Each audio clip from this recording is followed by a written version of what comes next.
I'm going to make the tub out of a 169-gallon galvanized steel stock tank. I don't want the tank to sink into the ground, so I'm going to cast a couple of footings on top of some packed gravel. I made the forms for the footings out of scrap melamine, and I'm going to make 2 of them that are about 5.5 inches thick. I checked to make sure that they were level, and then mixed and poured some fast-setting Quikrete concrete mix into the forms. The chickens seemed interested in this project, so I decided to immortalize their feet in one of the footings. After letting the concrete cure 24 hours, I removed the forms. I then added a few bags of Quikrete all-purpose gravel, and then added 2 bags of sand on top of it. To make the heating coil, I cut a piece of 1/2-inch copper tubing about 20 feet long, and then wrapped it around a 5-gallon bucket. I wanted the coil to be about 18 inches tall from top to bottom. I then cut some 1-inch by 1/4 inch thick steel bars to make some braces for the coil.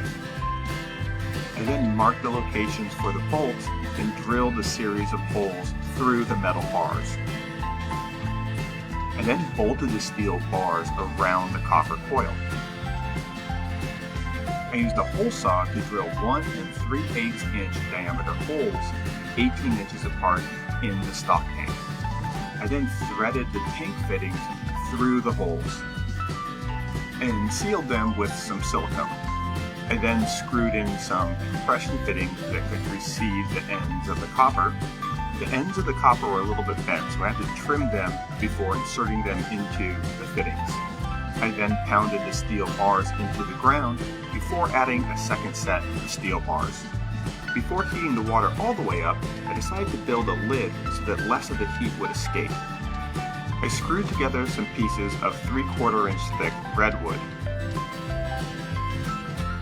and then traced the curve of the tub onto the underside of the lid, and then used my jigsaw to cut along the curve.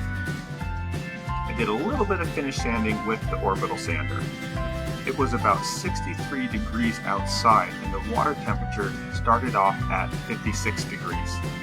It took 2 big armfuls of firewood and about 2 hours to heat the water up to 110 degrees. I then spread out the hot coals so that the water would stop heating up as fast, took the lid off, and I mixed the water since it had sort of stratified and the top of the water was much warmer than the bottom. I was able to keep the water at a nice, comfortable 104 degrees.